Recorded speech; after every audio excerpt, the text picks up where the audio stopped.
ஐயா, அனைவருக்கும் வணக்கம். இந்த சொரியாசிஸ், சொறி, சிரங்கு, படை, பத்து, அது இதுன்னு சொல்லி இருக்குல்ல, எல்லா தோல்வியாதிக்கும் சளி தொல்லை தாங்க ஐயா காரணம்.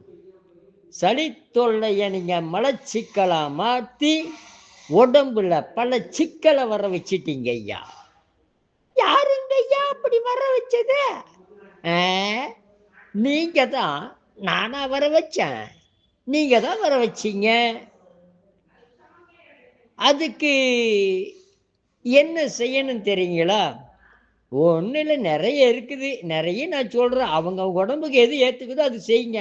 ஐயா சொன்னார் எனக்கு சரி ஆகலையே அப்படின்னு கேட்கக்கூடாது. வாத உடம்புக்கு ஒன்றா இருக்கும், பித்த உடம்புக்கு ஒன்றா இருக்கும், கப உடம்புக்கு ஒன்றா இருக்கும். அதில் அவங்கவங்க தெரிஞ்சிட்டு சாப்பிட்டா பரவாயில்ல. எல்லாத்துக்கும் ஒரே இது.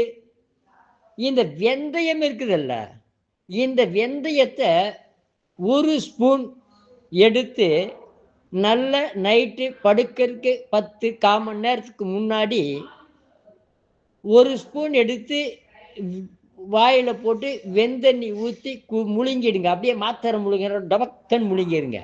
மெல்லலாம் கூடாது. என்ன காசு படிக்கீங்க? அது மட்டும் தெரியுது, மென்னா கசப்படிக்கன்னு.